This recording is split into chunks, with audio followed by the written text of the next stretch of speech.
तो डॉक्टर नेहा, सबसे पहले तो ये बताइए कि कॉन्ट्रासेप्टिव पिल्स कितनी तरह की होती हैं? कॉन्ट्रासेप्टिव पिल्स मेनली 3 प्रकार की होती हैं। तो ये काम कैसे करती हैं, इसके बारे में थोड़ा बताइए। पहला तो प्रेगनेंसी कैसे होगी। दूसरा इनका होता है कि ये इम्प्लांटेशन को रोकती हैं।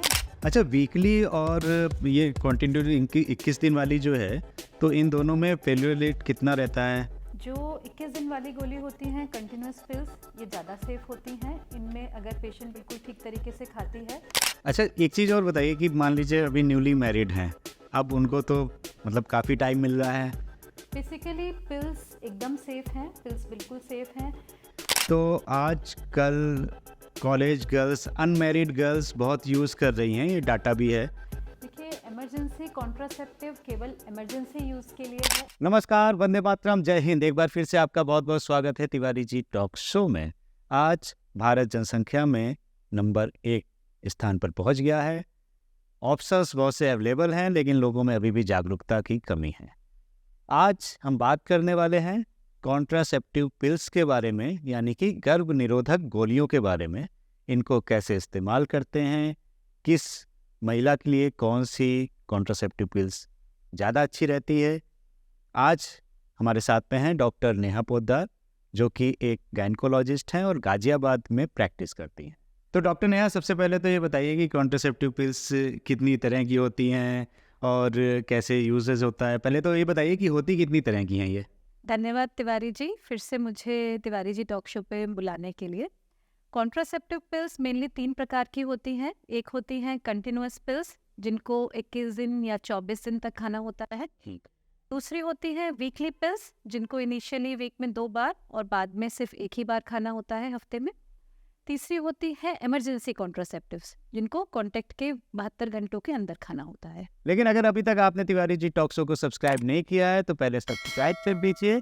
और एपिसोड के लास्ट में आज मैं आपसे एक क्वेश्चन पूछने वाला हूं, जिसका सही जवाब देने पर आपको डॉक्टर नेहा से फ्री ऑनलाइन कंसल्टेशन मिलेगा, इसलिए ये एपिसोड लास्ट तक जरूर देखिएगा। तो मेनली इमरजेंसी पिल तो 72 घंटे के अंदर जो खानी होती है, और 2 आपने बताई, एक वीकली और एक 21 दिन कॉन्टिन्यूस। तो ये काम कैसे करती हैं, इसके बारे में थोड़ा बताइए। मेन जो इनका एक्शन होता है 2 प्रकार से होता है। या तो ये अंडा बनने से रोकती हैं कि अंडा ही नहीं बना तो प्रेगनेंसी कैसे होगी। दूसरा इनका होता है कि ये इम्प्लांटेशन को रोकती हैं, यानी कि प्रेगनेंसी को लगने से रोकती है बच्चेदानी के अंदर। कुछ केसेस में ये हार्मोनल एक्शन की वजह से जो बच्चेदानी के मुंह पे म्यूकस होता है उसको थिक करती हैं, तो स्पर्म पेनिट्रेशन को भी कम करती हैं। और जो 72 घंटे के अंदर खाई जाती है इमरजेंसी पिल, वो क्या करती है? इमरजेंसी कॉन्ट्रासेप्टिव या तो ओव्यूलेशन को रोकेगी अगर ओव्यूलेशन से पहले खाई है, या फिर वो इम्प्लांटेशन को रोकती है। कई बार सर्विक्स को म्यूकस थिक करने से स्पर्म पेनिट्रेशन को भी रोकती है कि स्पर्म अंदर नहीं जा पाता जब तक ओव्यूलेशन होता है। अच्छा, ये 2 पिल्स आपने जो बताई, एक तो वीकली वंस लेनी है और दूसरी कॉन्टिन्यूटी खानी है, तो ये कैसे चूज करेंगे किसको कौन सी खानी चाहिए? ये इंटायरली डिपेंड करता है पेशेंट की चॉइसेस पर और साइड इफ़ेक्ट्स पर। जनरली कुछ पेशेंट्स होती हैं, कुछ महिलाएं होती हैं जिनको कोई परेशानी नहीं होती किस दिन गोली खाने से। जैसे वो पहली पिल शुरू करती हैं पीरियड के 2nd डे से, जब पहला पत्ता शुरू किया जाता है। रोज़ाना 1 गोली खानी होती है लगभग सेम टाइम पर। 21 दिन पूरी गोलियां खाते हैं, फिर बीच में 7 दिन का गैप करते हैं, फिर से 21 दिन गोलियां खाते हैं। अब बात करें वीकली की, तो उसमें क्या होता है कि हफ्ते में 2 बार से स्टार्ट करते हैं। उसमें आपको डेज फिक्स करने पड़ते हैं कि हफ्ते में 2 बार आप खाइए पहले 3 हफ्तों तक, उसके बाद फिर 1 अ वीक खाइए। बट उसमें जो है फेलियर रेट्स इनसे ज़्यादा है वीकली में? वीकली में। वही मैं कहने वाला था कि अगर वीकली ऑप्शन अवेलेबल है तो फिर ये 21 दिन कौन खाएगा, लेकिन उसमें फेल्योर रेट ज़्यादा आता है। अच्छा, वीकली और ये कॉन्टिन्यूटी इनकी 21 दिन वाली जो है, तो इन दोनों में फेल्योर रेट कितना रहता है, वो बताइए। जो 21 दिन वाली गोली होती हैं कंटिन्यूस पिल्स, ये ज़्यादा सेफ होती हैं। इनमें अगर पेशेंट बिल्कुल ठीक तरीके से खाती है तो फेलियर रेट कुल 5 से 6%, एवरेज 5.6% होता है। लेकिन जो वीकली पिल्स होती हैं उनमें अप टू 9% होता है। अच्छा अच्छा, ये जैसे वीकली आपने बताई और ये 21 दिन वाली आपने जो दोनों बताई हैं, तो इसमें फिर भी कुछ फेल होने के चांसेस तो रहते होंगे। बिल्कुल। अगर कोई स्त्री ठीक तरीके से कॉन्ट्रासेप्टिव मेथड यूज़ कर रही है, उसके बाद भी उसमें फेलियर का रिस्क होता है। अगर 21 दिन वाली गोलियों का यूज़ करती है तो लगभग 5 to 6% फेलियर रेट होता है, अप्रॉक्सीमेटली 5.6%। और अगर वीकली पिल्स खाती है ठीक तरीके से तो उसमें भी प्रेगनेंसी के चांसेस अप टू 9% हो सकते हैं। फिर भी खतरा बरकरार रहता है। वो किसी भी कॉन्ट्रासेप्शन में होता है, कितना? नसबंदी के बाद भी होता है। अच्छा, नसबंदी के बाद भी खतरा रहता है? नसबंदी के बाद भी उसका पुनः खुल जाने का, क्योंकि हमारी बॉडी है हाँ, तो पुनः खुल जाने का खतरा 0.5% होता है। ओके। तो जैसे और भी ऑप्शंस अवेलेबल हैं, कॉपर्टी हो गई या नसबंदी आपने बताई, तो सबसे ज़्यादा इफेक्टिव कौन सा माना जाता है? मोस्ट इफेक्टिव तो नसबंदी ही होती है, जो ट्यूबल लाइगेशन जिसको कहा जाता है, उसमें सबसे लोएस्ट फेलियर रेट है, मतलब प्रेगनेंसी के चांसेस कुल 0.5% होते हैं। उससे बेटर आता है इंट्रायूट्राइन डिवाइस यानी कॉपर टी या मल्टीलोड्स, उसमें केवल 1.1% होता है। अब बात करें कंटिन्यूअस पिल्स की, इसमें कॉन्डोम्स की बात करें तो लगभग 7% फेलियर रेट होता है। अच्छा, कॉन्डोम्स में भी फेलियर है? फट जाने का डर रहता होगा मेरे ख्याल से। रहता है, ठीक तरीके से यूज ना हो या बाहर निकल जाए वो फेलियर रेट्स होते हैं। ओके।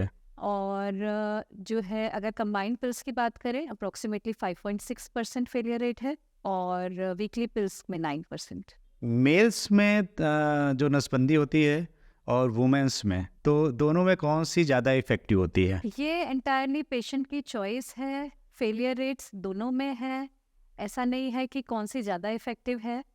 दोनों ही पूर्ण तरह सेफ है, पूरी तरह इफेक्टिव है। अब लूप होल्स तो सब जगह है, किसी भी चीज़ में हो सकता है फेलियर। आजकल ये देखा गया है कि फैमिली प्लानिंग में 2 बच्चे हो गए, तो सेकेंड डिलीवरी अगर सिजेरियन हुई तो साथ में कहते हैं कि नसबंदी भी करा लीजिए, और बहुत से लोग करा लेते हैं। तो इसमें आपका क्या एडवाइस है? देखिए आजकल, पहले ऐसा बहुत यूजुअली हम लोग किया करते थे, आज से 10 साल पहले की बात करें तो, पर आज का सिनेरियो ऐसा नहीं है। आज के लिए एडवाइसेबल ये होता है कि कोई भी परमानेंट मेथड हम तब एडवाइस करते हैं जब वो छोटा बच्चा आपका लगभग 5 साल का हो जाता है, क्योंकि 5 साल तक ये माना जाता है कि बच्चा अगर बीमारी से ग्रस्त होता है तो कुछ दिक्कत भी बन सकती है। तो परमानेंट मेथड्स जनरली एकदम तुरंत at the time of delivery हम लोग नहीं कराने चाहिए। रिवर्सिबल मेथड्स एडवाइस करते हैं। अच्छा, ये 21 दिन वाली हो या वीकली हो, अगर मिस कर गए, लेना भूल गए, 1-2 दिन नहीं ली, तो फिर क्या करेंगे? जैसे 21 दिन वाली पिल होती है, उसमें अगर एक गोली छूट गई तो कोई दिक्कत नहीं है, जैसे ही याद आता है तो उस गोली को दोबारा से ले लें। अगर अगले दिन याद आया तो अगले दिन 2 गोली ले लें। अच्छा, 2 गोली ले लें। अच्छा, उस दिन की और 3 दिन छूट गई तो 3 गोली ले लें? नहीं, बिल्कुल नहीं। अगर 2 दिन लगातार गोली छूट जाती है तो उस साइकिल में प्रेगनेंसी के चांसेस होते हैं और ब्लीडिंग के भी चांसेस होते हैं। एक गोली छूटने पे वरी नहीं करना है, नेक्स्ट डे उस गोली को खा लेना है या जैसे ही याद आए खा लेना है। लेकिन अगर एक से ज़्यादा गोली छूटती है तो गोलियों को पूरी तरह स्टॉप करना है, ब्लीडिंग का वेट करना है।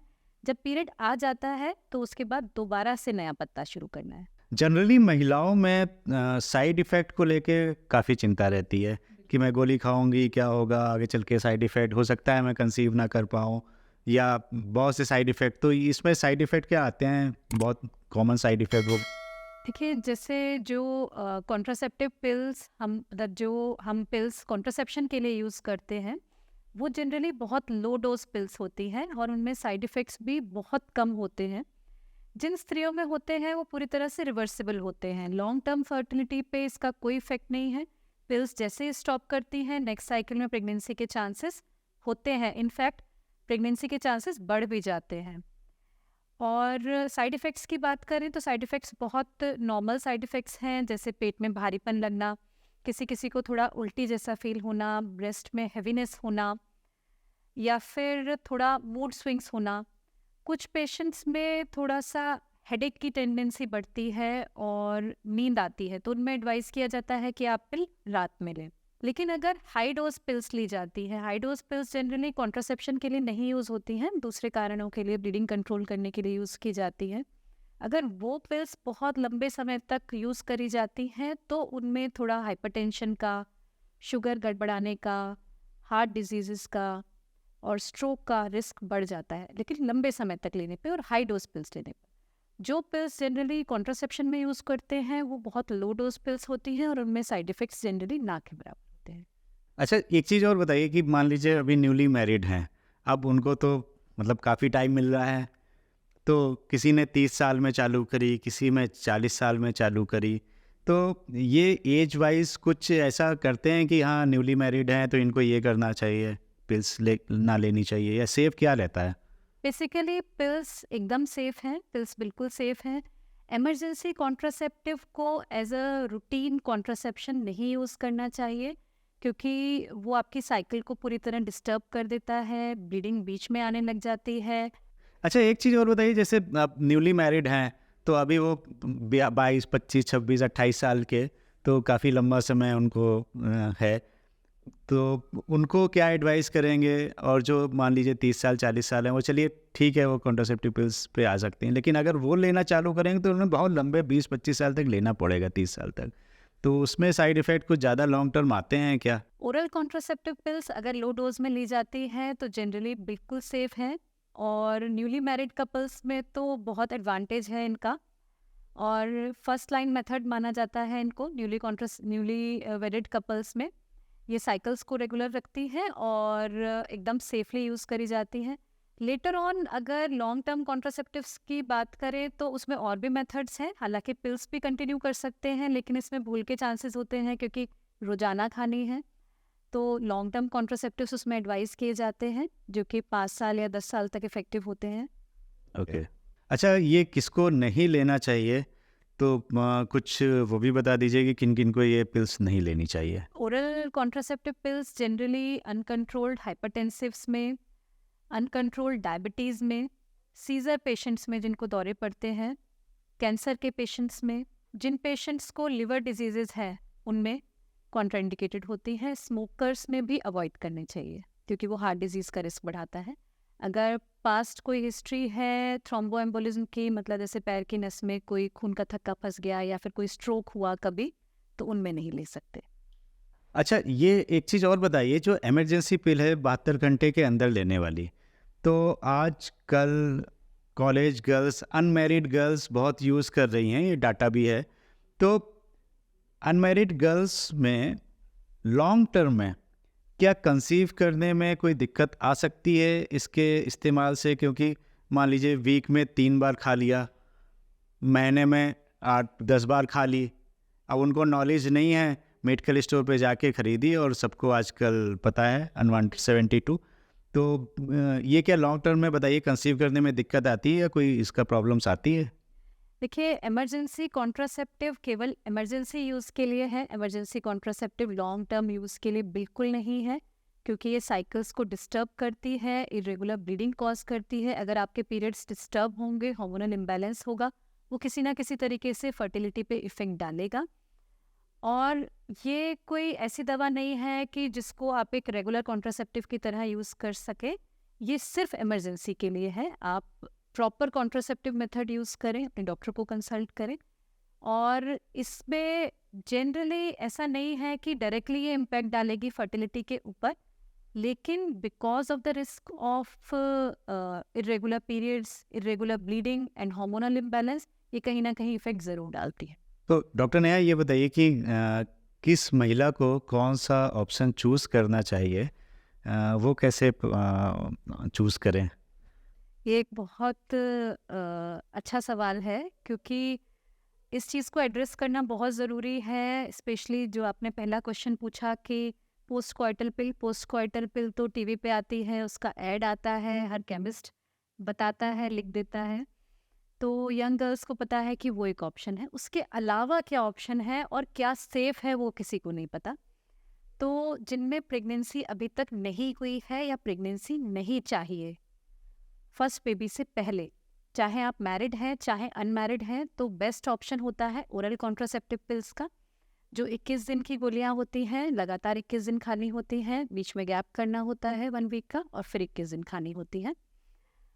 उसके अलावा कॉन्डोम एक ऑप्शन है। कॉन्डोम में फेलियर रेट पिल्स से थोड़ा सा ज़्यादा है, पर वो एक बहुत अच्छा ऑप्शन है, सेफ ऑप्शन है, स्पेशली यंग गर्ल्स के लिए, क्योंकि वो एसटीडी प्रिवेंशन और वजाइनल इन्फेक्शंस को भी प्रिवेंट करता है। मतलब फीमेल कॉन्डम और male condom? Male condoms. Okay. Female में बेसिकली डायफ्राम्स आती हैं जो कि एसटीडी प्रिवेंशन में उतनी इफेक्टिव नहीं होती हैं, और इंडिया में वो नहीं। तो ये एडवाइस मेल्स के लिए थी? मेल्स के लिए है कि राइट। कॉन्डम्स यूज़ करें, वो एसटीडी प्रिवेंशन में रोल है उसका, इन्फेक्शंस प्रिवेंट करता है अलॉन्ग विद कॉन्ट्रासेप्शन। अब बात करें कि फर्स्ट प्रेगनेंसी हो चुकी है और अभी बच्चा नहीं चाहिए, एक गैप करना है, या फिर दूसरा बच्चा अभी छोटा है और हम परमानेंट मेथड नहीं चाहते हैं, तो उन पेशेंट्स में भी ओरल कॉन्ट्रासेप्टिव एक फर्स्ट लाइन मेथड होता है कि आप 21 दिन गोली खाएं और छोड़ दें, पीरियड आ जाए फिर 21 दिन गोली खाएं। जिन लोगों को ये बहुत कम्बरसम लगता है कि मुझे रोज़ाना गोली नहीं खानी है, या पिल्स से उन्हें थोड़े से साइड इफ़ेक्ट्स होते हैं, ब्लोटिंग वगैरह, मूड चेंजेस, तो उन लोगों के लिए इंट्रायूट्राइन डिवाइस एक बहुत अच्छा ऑप्शन है जो कि 5 साल के लिए या 10 साल के लिए काम करता है। वो कम्प्लीटली सेफ़ है और उसका फेलियर रेट कुल 1.1% है, मतलब केवल 1% रिस्क है उसमें प्रेगनेंसी होने का। उसमें 5 इयर्स और 10 इयर्स के लिए आते हैं, तो लेडी एकदम बिल्कुल एश्योर हो सकती है कि मुझे उस टाइम प्रेगनेंसी नहीं होगी, और वो पूरी तरह से रिवर्सिबल है कि जब आपको कोई परेशानी हो या आपको अच्छा ना लगे या आपको प्रेगनेंसी चाहिए तो आप उसको निकलवा सकते हैं ओपीडी में, ये ओपीडी प्रोसीजर होता है। अब तीसरी कैटेगरी आती है कि बच्चे बड़े हो गए और अब हमें एक अच्छी सुखद फैमिली लाइफ के लिए लॉन्ग टर्म कॉन्ट्रासेप्शन चाहिए, बिना टेंशन के, बिना किसी और सोच के, तो उसके लिए फिर ट्यूबल लाइगेशन मतलब नसबंदी का ऑपरेशन, ये एक अच्छा मेथड है।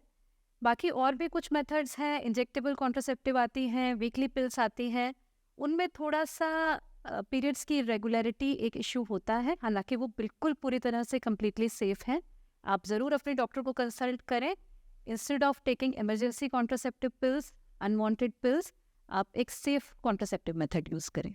तो जैसा कि मैंने आपसे कहा था कि लास्ट में मैं आपसे एक क्वेश्चन पूछने वाला हूँ, तो आज का क्वेश्चन है कि इमरजेंसी कॉन्ट्रासेप्टिव पिल्स कितने घंटे के अंदर लेनी चाहिए?